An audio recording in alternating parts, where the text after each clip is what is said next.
This is so I can watch the game while I'm preaching. No, this is to record it. Anyway, I'm pretty sure I've preached what I'm about to tell you before, but like so many good things, they need to be repeated sometimes. Because there's a lot of voices that are in the world. There's the voice of the evil one. There's our own inner voices that are speaking to us about all sorts of things. And then in the midst of all the noise and things going on, there's also the voice of God. And everybody and everything has something to tell us about everything and everybody. And one of those themes that the voices in the world are yelling about is love. Music, television, books, conversations. Everything and everyone is trying to teach us what they think love is. And so even the church does. That's why we have the second letter of Paul to the Corinthians that we heard, that second reading. And the theme of love, I'm realizing more and more in my own life that I'm not the stoic figure I hoped I would be, or that I thought I was. Growing up, I thought that I could think through things very rationally. I thought that everything I did and said made a lot of sense. Why don't you just listen to me? I can tell you how to fix your life. That is, until I got to seminary, and I was forced to confront myself in ways that I'm still processing. When I'm having a bad day, when I'm annoyed or depressed or angry or sad, I'm learning more and more what my default attitude can be. And quite frankly, it can be anything but rational. The same thing can go with affection and with amorous feelings.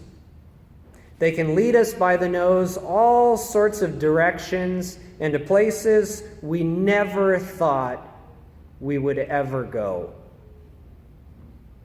But St. Paul tells the Corinthians and us today what love looks like. It's not about how I'm feeling in this moment, whether I'm happy or sad, aroused or dejected. Love is patient, love is kind, it does not brood on wrongs.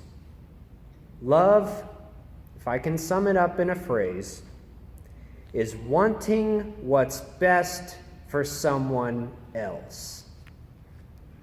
As much as I'd like to be at a party right now watching a game I don't really care about, but partying anyway, the better thing is that I'm here with you, this faithful remnant, celebrating the one thing that really matters, and that's our Lord. Because love is wanting what's best for others. That's why I'm here right now, and that's why you're here loving your God.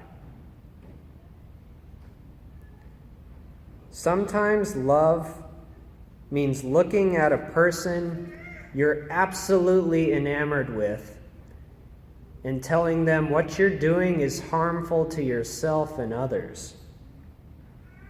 Because true love is not concerned with what somebody thinks about you, even if it's that person you're head over heels for. True love wants to see somebody be the best version of themselves and wants what's best for that person, even if it might mean harm to a relationship. We're challenged by Christ in the gospel to love our enemies. If love was just about feelings, this would be absolutely impossible. Christ would be telling us to do something that can't be done. But to love is to want what's best for someone else.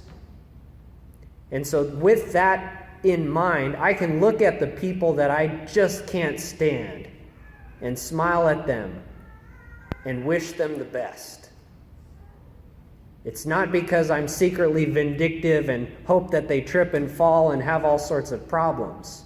It's because love wants what's best for someone else, even the people we don't like.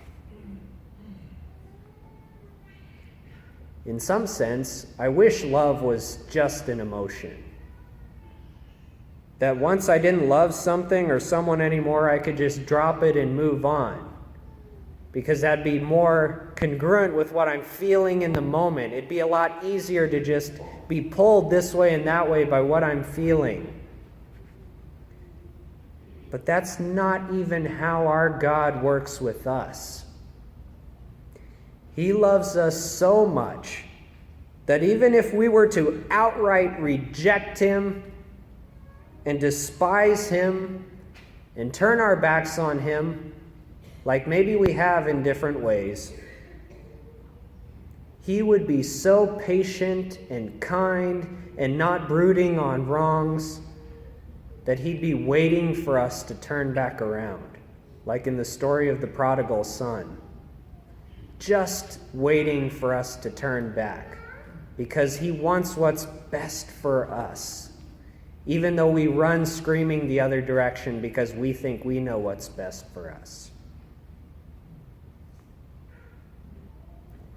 Love is patient and kind.